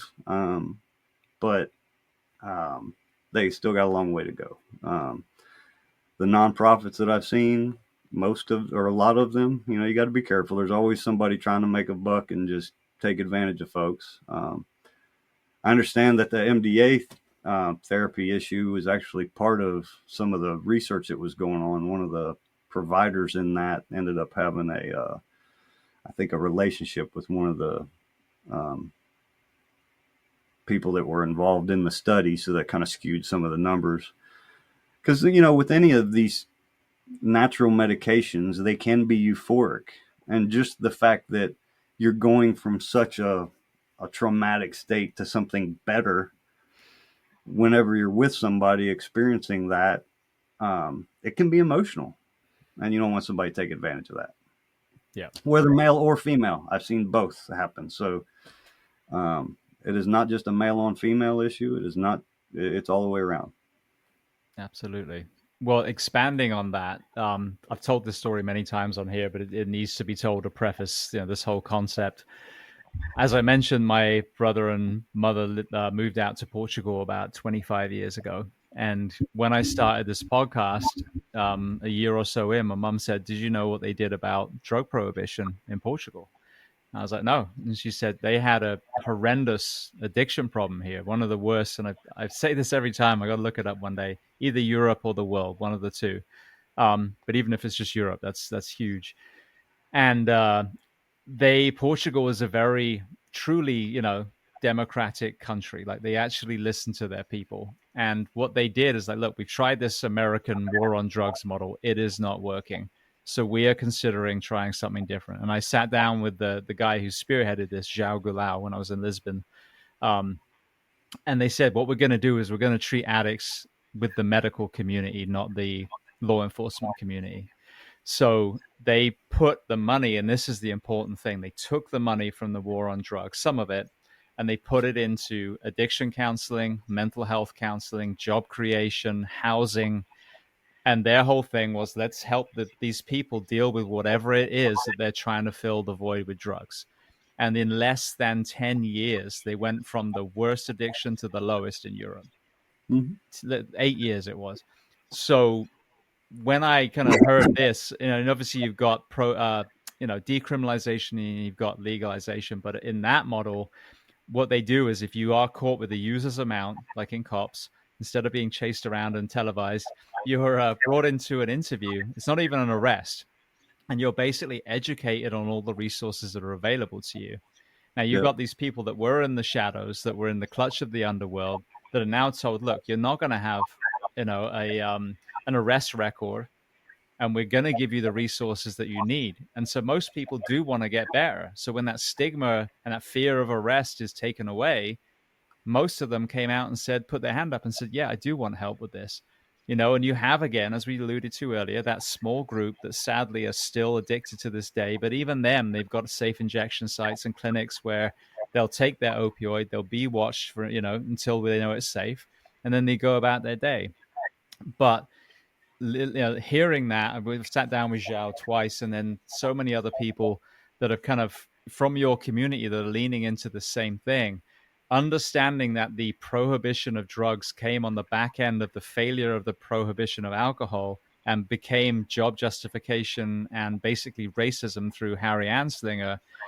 In my opinion, having pulled yellow sheets over so many victims of this addiction crisis, I feel like the answer is to follow Portugal and some of these other countries, stop arresting addicts, give them all the resources that we can to heal them, which in turn frees up law enforcement and the court system to actually come down with an iron fist on the dealers and the smugglers. But that's my perspective. So I'm going to give you the microphone now. It's not wrong. It's a great perspective. And some of what you said is actually put into practice here in Kentucky to some level. It's kind of disappointing to see how it works, but in theory, we have that. But with some caveats, they only accept. So I ran the Northern Kentucky Veterans Treatment Court for about almost 2 years before I was just done with it. But it was a post-conviction court that could wipe off the crime if you completed it all the way. Because Kentucky lawmakers didn't want to put the money into somebody unless they had something to hang over their head. So they want that conviction, say, if you don't do this, you're going to go to prison. But an addict doesn't give a shit. Like, no. I'll get fed and clothed in there and I can still get dope. Like, it's okay. But the process that we had, I could do all of that. The difficult thing was the resources. So I had to rely on the VA.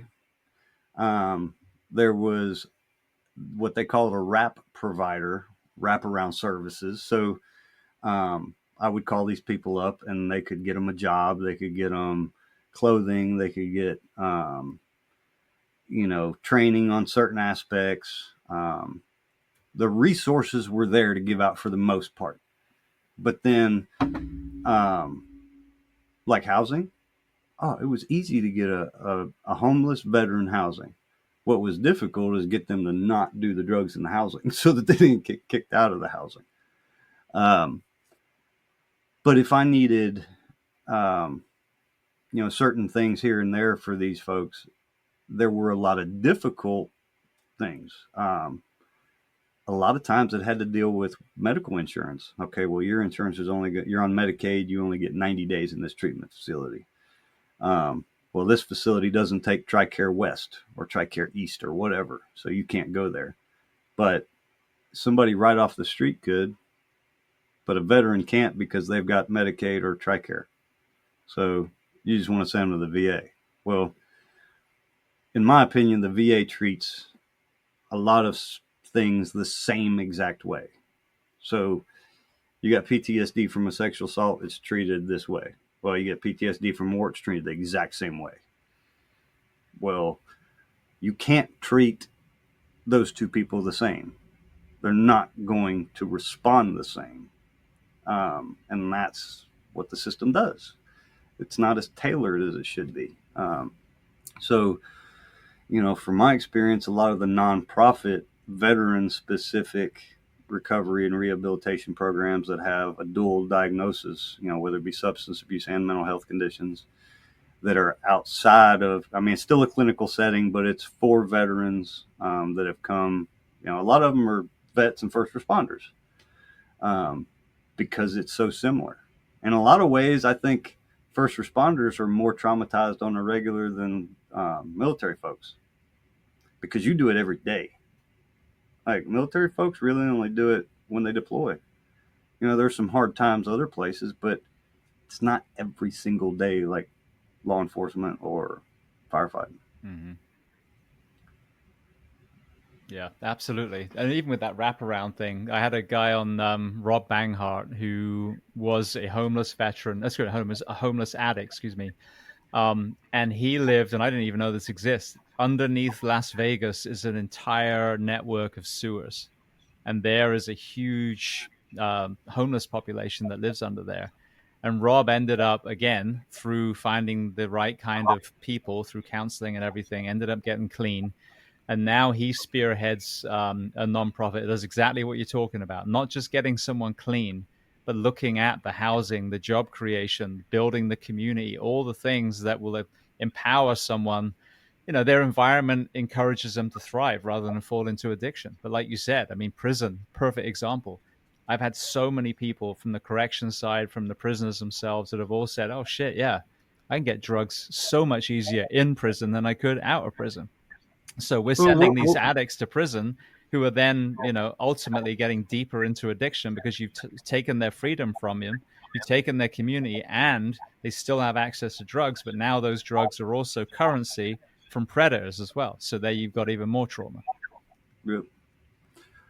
Yeah, it's nonstop. Like it just continues and continues and continues. And I've seen a lot of good folks make it through the rehabilitation processes through the court systems. It's really a mind over matter thing. I had folks, you could see both opposite ends of the spectrum, right? You could have a retiree that would come in that wasn't very respectful. You could have somebody that did 2 years, never deployed, that was absolutely respectful. You're like, well, that should be opposite, shouldn't you? So with the Veterans Treatment Court, it really allowed folks to, have that tribe. Like I'd say, yes, sir, no, sir, yes, ma'am, no, ma'am. You would talk about your service, very direct, but it was, there was a level of respect amongst each other. Like, hey, look, you're part of this program. We want to help you. We're not going to do the work for you, but it's an opportunity. I think one of the biggest things I did with the court program is we had a guy that came in and he told a judge, he's like, I'm sorry. I think he had gotten a DUI and it was very minor, but he wouldn't talk to him. And the judge was kind of odd. or kind of piqued his interest. He says, "Well, what's going on?" He's like, "Well, it's classified. I can't talk to you about it." And so they sent him to the mental health court because they thought he was crazy. And he talks to the judge at the mental health court. "I'm sorry, ma'am, I cannot talk to you about this. It's classified. I signed papers stating that I cannot talk about this." So they're like, "Well, Jared's military. Let's go talk to him." So this kid comes into my office, and I say kid, he's probably late 20s or something, and he's visibly shaken. He's nervous. I say, "What's going on?" He's like, "I don't know what I'm allowed to say. Like, I know I've got these issues, and I did this, but they want me to talk about this." And to me, it was like God playing chess. Like, okay, you need to talk to this dude and tell him what's up. Because I said, "Well, where'd you go?" And he tells me, and I says, "Oh, what unit number?" And he tells me. I'm like, "Oh, you were with these guys doing this, this, and this." He's like, "How did you know that?" Like, "Yeah, I was with them, man. Like, I was, yeah, I know about them boys. Like, I went on missions with them. Like, it's cool. Like, all you got to do is take out this piece of information, and it's no longer classified." I said, "Go talk to the therapist." He's like, "That's it?" Like, instant relief on this dude, right? So he goes back to the court, and he says, "I got it. I'll handle it. If I go through all this process, will you throw it out?" And the judge is like, "Absolutely." One conversation, man, but from somebody that actually knew what the hell they were talking about. Like, but how many people really truly understand like original classification authority with classified documents? They just know that if I sign this document saying if I talk about it for 25 years, I'm going to prison. Yeah, exactly. And even with the counseling side, what they call the culturally competent clinician, the number of horror stories I've heard through, the EAP Russian roulette, basically, where these poor first responders, in this case, get sent to what ends up being, a lot of these counselors are like, "Oh, yeah, we deal with first responders," and they don't. And then they sit in front of this person and they either burst into tears or they tell them to get out. They can't help them. And I've said this on here a few times. Imagine how many first responders or veterans that aren't here anymore because it was all they had left to say, "I'm going to go and find help." They get sent to the wrong person, and that ends up being the final nail in the coffin. They walk out saying, "Yeah, I am a piece of shit," and then they go end it. So that was the path I went on. The first therapist I spoke to in the military, I walked in, waited for him to come in. As soon as he comes in, he's probably in his mid or early 20s. He had just graduated. And I come back from Iraq, already doing 6 months chasing all these shitheads. So I'm pretty angry. And he's setting up a video camera. And I'm like, "I've been fighting a war for 6 months and you want to videotape this shit?" Like, well, he says, it's part of my certification process. I'm like, uh-uh. Like, he's like, "Oh, well, what do you want to talk about?" Like, I felt like I was talking to a child. Like, and I'm supposed to discuss war trauma with you?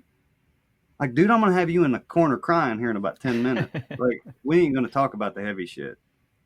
Like, so that was my first, like, okay, what the hell with therapists? Yeah, and this was so dangerous, with the wrong people, And again, like you said, when so much of this is coming from the wrong place, whether it's just death by red tape or whether it is, jobs justification, power, greed, etc. I mean, these are human lives, and if we put them in the wrong person, in front of the wrong person, or give them the wrong drug, I mean, how many fucking antidepressants have those drug warnings at the end of the commercial saying, might cause suicide ideation? Well, isn't that the very thing that we're trying to stop? And this is allowed. So, Yeah. I mean, it's so irresponsible. And what's exciting now is what we're talking about. Hopefully we're going to look back one day and go, "You never guess what we used to do." So I woke up one night after getting a new med, and we were in Montana, and it was Lyrica. And I woke up in the middle of the night, and I would have bet you my paycheck that demons were coming out of the wall. Like, I was like, "I know this ain't real, but I'm seeing it. I know it ain't real." And I called the doctor the next morning. You know what they say? "Well, try it one more night, and let's You see try how it one goes." more night. I'm like, "Oh, hell no, no, no." I'm like, I'm supposed to be getting better. Seeing demons ain't going to make me feel better. Like no. And that's where I just had to stop. Like, listen to the hippie, using natural meds. And then, the more you learn about that, most people don't even know that you have cannabinoid receptors in your brain. Like, Hmm. there's CB1 and CB2 receptors that are specifically for cannabinoids. And it's crazy. We saw a lot of change in 2018 with the Farm Bill, which is another interesting story. Most people don't know that they changed the word hemp to an actual definition. So hemp, according to the federal government, is now known as cannabis sativa L with a THC of 0.3% or less. I don't know how you can change a word to a definition, but okay. Of a Uh, plant. but that's what's even more interesting because, and this came from the ATF by chance, because I'm in the gun community, and they gave me three letters. Two of them said medical cannabis or any type of marijuana is horrible. You can't buy guns or do anything with them while you're on it. But because of the 2018 Farm Bill, anything that comes from cannabis sativa L with a THC of 0.3% or less is no longer on the controlled substances list to include THC. So it's a very fine delineation, but that's why you've seen a down tick in simple marijuana crimes because they can't really prove whether it's hemp or marijuana unless you make a comment about it. So people are getting themselves into trouble. But in reality, it's legal because most marijuana doesn't have THC in it until you fire it up. It's THCA. So, like, one little letter makes a huge difference in a legal document. So, in essence, it's all legal. It's interesting because even if you look at CBD, I've had numerous guests on here. Actually, I had Dr. Bonnie Goldstein on, who actually uses cannabis, specifically THC, to treat all kinds of things, seizures and many other Absolutely. areas, cancer. But Paige Figge was the mother of Charlotte. So when you hear Charlotte's Web attached to CBD, that's her child. And she was, long story short, basically dying. She was a twin. I think she was like toddler age. And tried all the things, new drugs, everything. Nothing was working. And because she was diving into any solution she could find, she stumbled across hemp.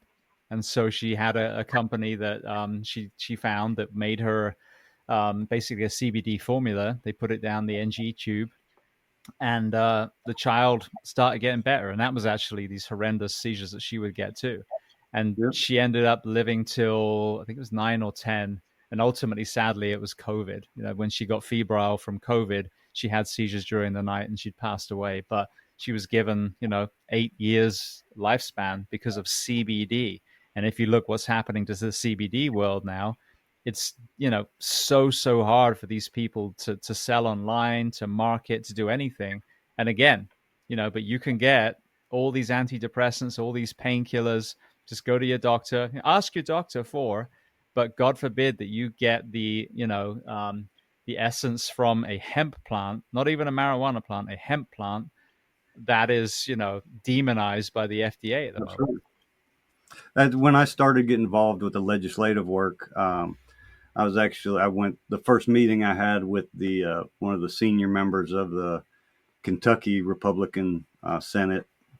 I was with the Kentucky Moms for Medical Cannabis, and they all had children that had severe issues and seizures. To hear them speak about what it would take to stop those seizures in public prior to any type of cannabis oil was horrendous. Like, you would never put your loved one through what they had to do because of the way the laws were. And now these children can live somewhat of a independent, okay life, seizure free, because of something that is absolutely all natural. Like, and if you're a believer in God and the Bible, like Genesis 1:11 starts talking about seeds and plants and that they're there for our use. So like you can't preach out of it and not support it, right? Like, so again, there's that hypocrisy there. How many folks that say they completely support the Bible but will not focus on that? Like, well, you can't have it both ways. Yeah. Well, I've said this on here before. How many people that walk out of a church and say that Narcan is a waste on addicts, that the homeless need Yeah. to be ushered over to someone else's community? You know, You that's know, not Christianity. And it goes back to, are you being a dick or not? yeah. But see, here's the weird thing. I could get anybody that met the standard free MAT, which is medically assisted treatment, Suboxone, methadone, things like that. But coming off Suboxone is harder than coming off heroin. Like, I only know a few people that have ever come off Suboxone, but they don't tell you that when you're getting put on it. And it's absolutely free.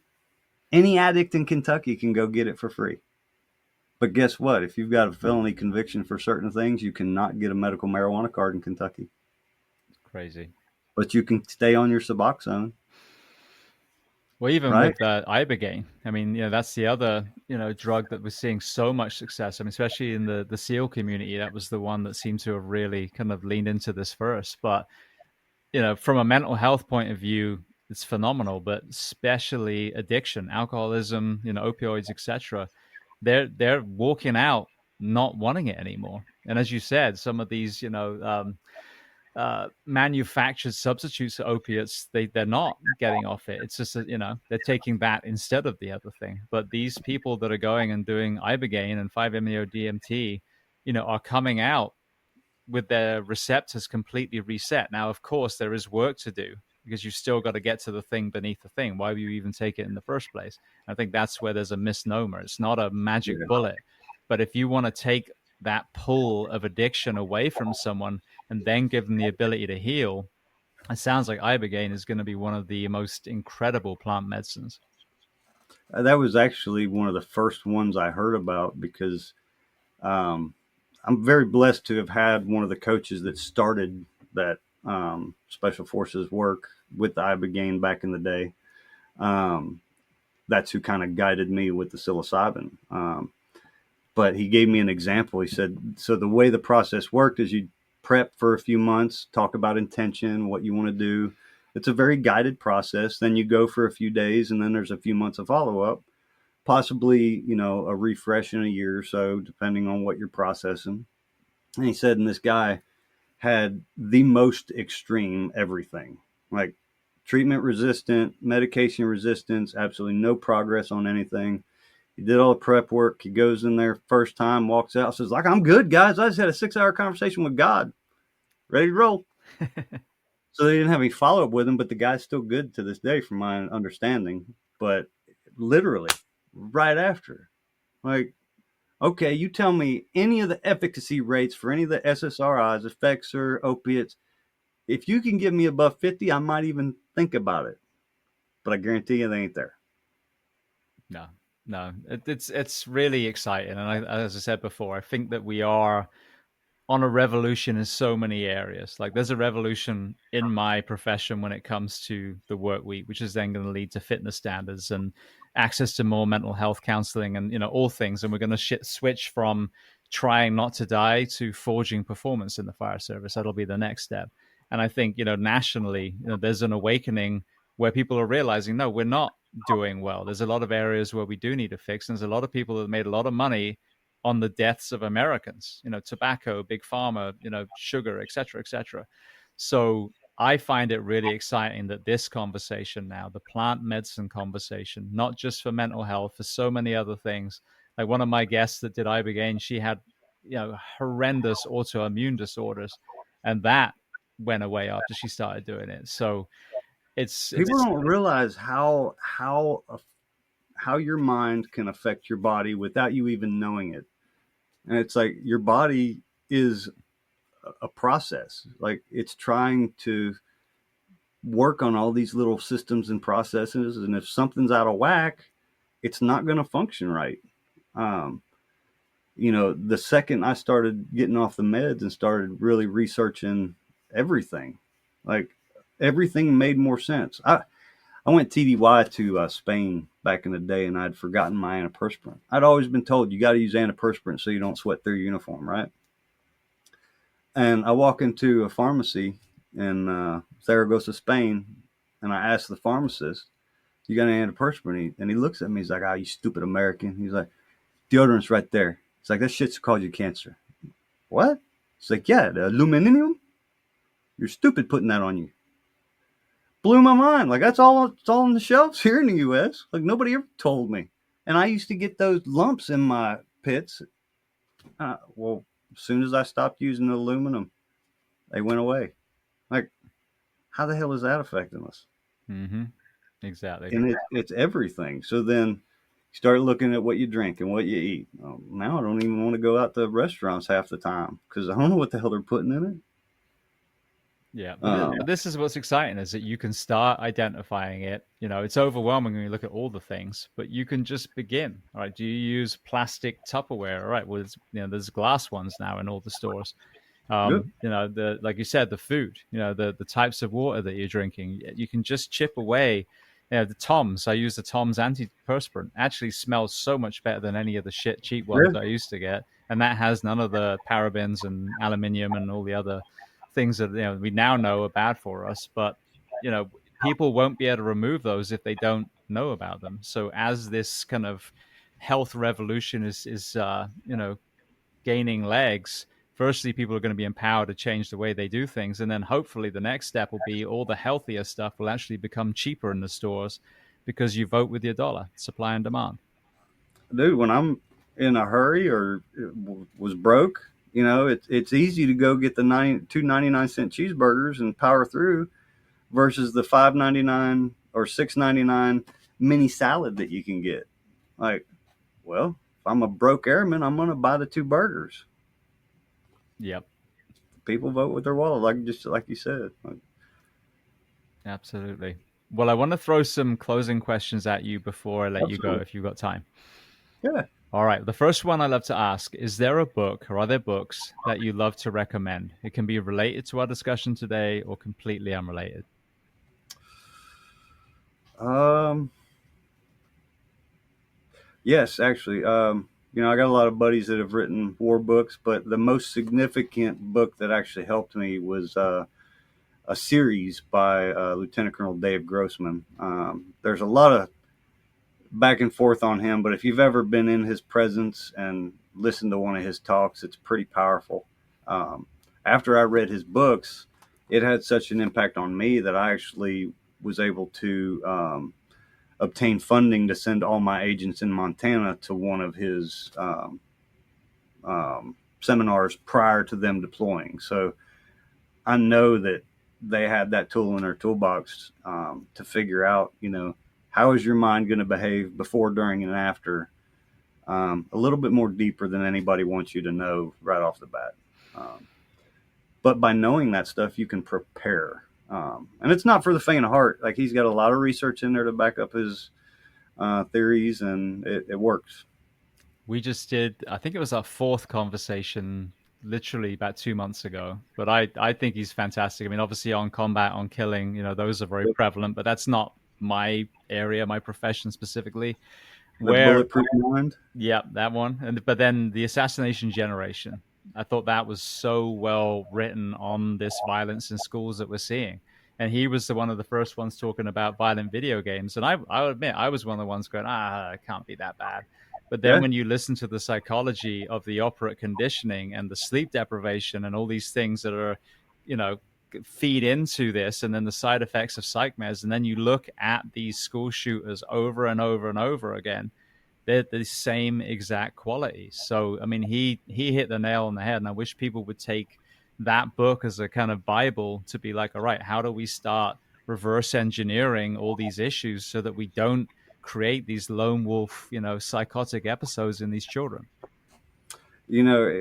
His briefing about that with the school shootings and how the kids are behaving. He does all the research about the Beslan school massacre, how everybody behaved in that, and how all the multiple failures in it. But I think the most profound what he talks about is the phones in schools and being he had that study where a few schools agreed to take the phones out, and scores just went skyrocketed. 30-40% changes in classes, less bullying, less problems on social media. And Kentucky just did that. They made it a law this coming year that they're not supposed to generally have phones out during class. There's going to be some exceptions. Kentucky went it even further, though, and they limited um, student-teacher communication. You can't text between student and teacher anymore here in Kentucky, which is good. So I got a friend, Doug Orchard, who became a friend again through this show, but he made a documentary called The Motivation Factor. And it was the PE program in California, La Sierra High School back in the 60s. And it was modeled actually on a Russian model. They were inspired by this Russian group.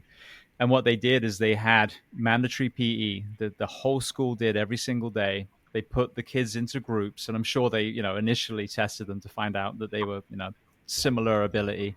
And it was almost like a martial arts belt system. There were different colored shorts. I think there was four.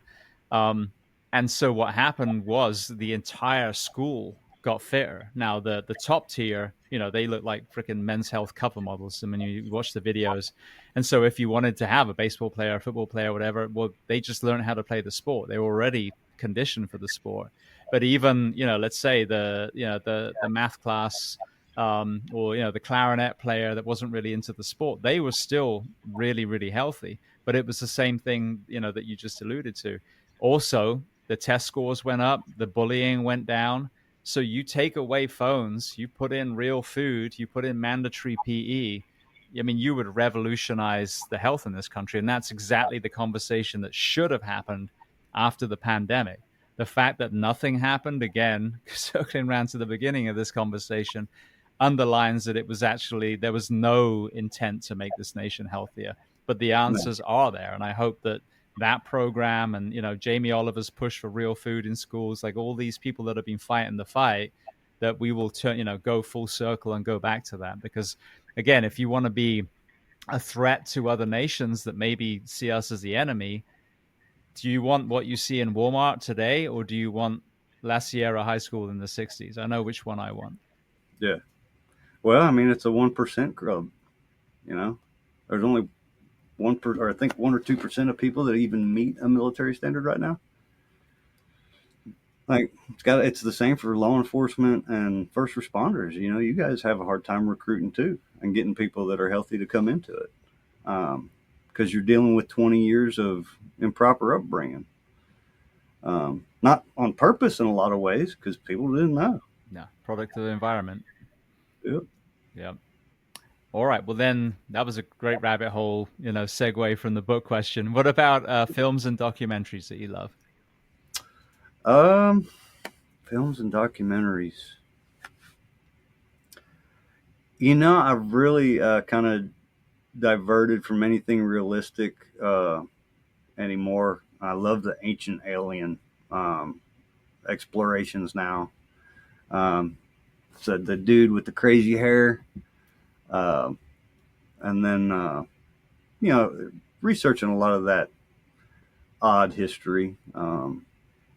Doing everything that I did throughout the years and all the training that led up to that and all the reading and knowledge, a lot of leadership and details. I tried to push a lot of that out of my head now, and kind of just live for the moment and, and all the bad stuff that happened, but I try not to read about it anymore.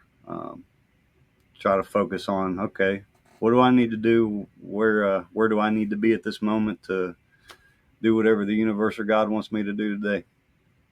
Love it. Well, speaking of amazing people, is there a person that you recommend to come on this podcast as a guest to speak to the first responders, military, and associated professions of the world?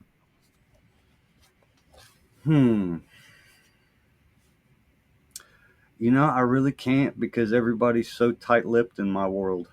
Um, you know, um, there's very few people that really want to put their name out there. Even if they support all this stuff, it's because of where their involvement still is or what their clearances are. Because if you say the wrong thing, now you're getting investigated, and you could potentially lose pretty good chunk of change on employment. So I can't really say I would right now. I'll tell you what, though, I guarantee you some of my buddies are going to reach out and after seeing this, and if they're interested, I'll definitely point them your way. Perfect. Perfect. I appreciate it. All right. Well, the last question before we make sure everyone knows where to find you. What do you do to decompress? I do a lot of welding. I'm actually a teacher now, part-time, finishing up a few certifications, but I took an adjunct professor role with the Kentucky Technical College System, Gateway University out in Boone County. So I'm enjoying that. And then when I'm not teaching, I'm making stuff here, whether it be shop equipment, fixing trailers. One of the projects right now is building our VFW Memorial Day trailer and putting railings on it and a step system so that the older guys don't have to climb up, a ladder or something to get in there. Trying to make things more user friendly. And then really just a lot of involvement with the VFW and veterans around the local area. We're always getting phone calls, say, hey, can we help this person do this, this, and this? And within a few minutes, we've got answers, and within a couple hours, checks are getting cut and helping folks. So amazing. It's nice to see it when it works right. Absolutely. Brilliant. Well, for people listening, if they want to reach out to you, learn more, where are the best places online or social media? Probably Facebook, just under my name, Jared Bonvell. I don't accept too many friend requests. I got to really know you in real life, but I do accept messages. Takes me a while to get back to them sometimes, but it's probably the best bet. Brilliant. Well, Jared, I want to thank you so much. It's been such an interesting conversation. I mean, I always say this, the courage to be vulnerable in itself, is so empowering. But then when it comes to this discussion on, the plant medicine that's helped you, especially with a law enforcement background, I think it's such a powerful and important voice. So I want to thank you so, so much for being so generous with your time and coming on the Behind the Shield podcast today. Hey, thank you so much, James. I appreciate it. I try to, it's tough to have these discussions when it's got to be so hidden in a lot of ways, but folks need to understand that there are different avenues to get some help and not have to suffer as much as you think you do. It's not that difficult. You just have to change your way of thinking a little bit.